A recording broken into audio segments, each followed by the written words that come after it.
So this is a crazy story. Today there is this article that David Einhorn, a very famous Tesla short, actually has a long position in Tesla.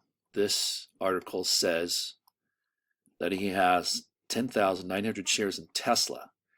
That's about an $8 to $9 million position. For him, it's probably pretty small, but it's still he's going long in Tesla.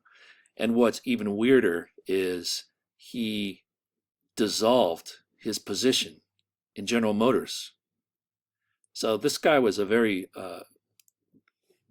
prolific in betting against some of the great companies of our age. I think he shorted Netflix, lost a lot of money shorting Netflix, lost a lot of money shorting Tesla, and he probably lost a lot of money going long on General Motors.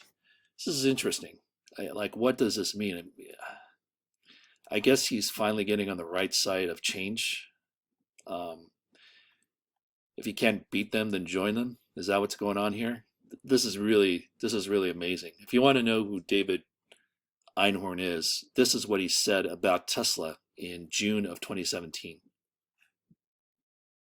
We had in a prominent auto analyst from Morgan Stanley just the day before yesterday. And in talking to him about the relative value of Tesla on the one hand and General Motors on the other, he said, if you gave me $20 billion to give to either Elon Musk or Mary Barra, I would give it to Elon Musk because there's more growth there. Yeah, that was his response. Yeah. So what's your response to that question? Because you have a short position on Tesla, at the same time you're proposing this for General Motors. Yeah, I think it's a question of what the purpose of the $20 billion is. If the purpose of the $20 billion is to earn a profit and a return on the $20 billion, I think you would give it to Mary Barra because GM is interested in its return on capital. They're trying to make about a 20% return on its invested capital, and that's a wonderful return on $20 billion to the extent that they were able to deploy it. I think if the purpose of a business is to advance the future, to have science experiments and really cool, buzzwordy kind of things, then you would give it to Tesla. Because there you have a guy who's done all kinds of fancy innovation and is thinking about how society should be 50 years from now, 100 years from now, but he's yet to actually take any money and turn it into a profitable business. And I don't have any optimism that that will change. Well, Einhorn is also famous for dropping out of the Billionaire Club last year. So his fund ran so bad, it was called Greenlight Capital.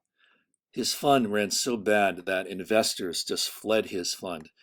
A lot of his shorts did a lot to sink his fund's performance. Famously, he shorted Netflix. He went long in General Motors, shorted Tesla.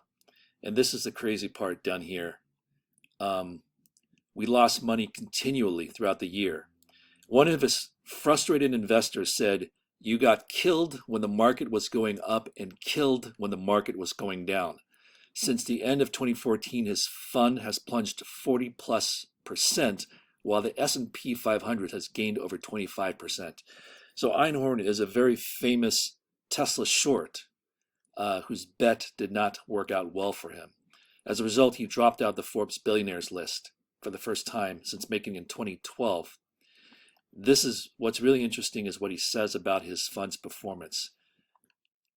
Given the performance of certain stocks, we wonder if the market has adopted an alternative paradigm for calculating equity value.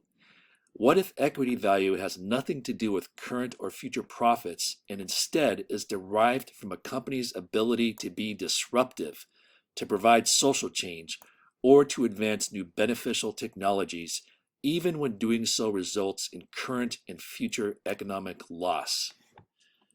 This is very interesting that he wrote this.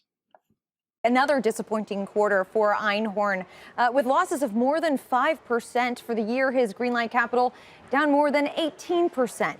The problem for Einhorn largely stems from his short book. In the quarter, he closed out the majority of his short in Netflix, reallocated to his short in Athena Health. And in a call this morning, Einhorn says Tesla's gain during the quarter made the portfolio's second biggest loser, even as he says the company's fundamentals continue to deteriorate. So anyway, given all that history about David Einhorn, and there's a lot of other stuff that happened too with his constant feuding with Elon Musk over Twitter. We won't get into that, but it's interesting with all of that history and all of that squabble that the dude has come out and gone long on Tesla. It'll be interesting to see what he says if he ever pops his head up in public again on how he justifies this purchase of Tesla. It'd be really, really interesting hearing what he has to say today.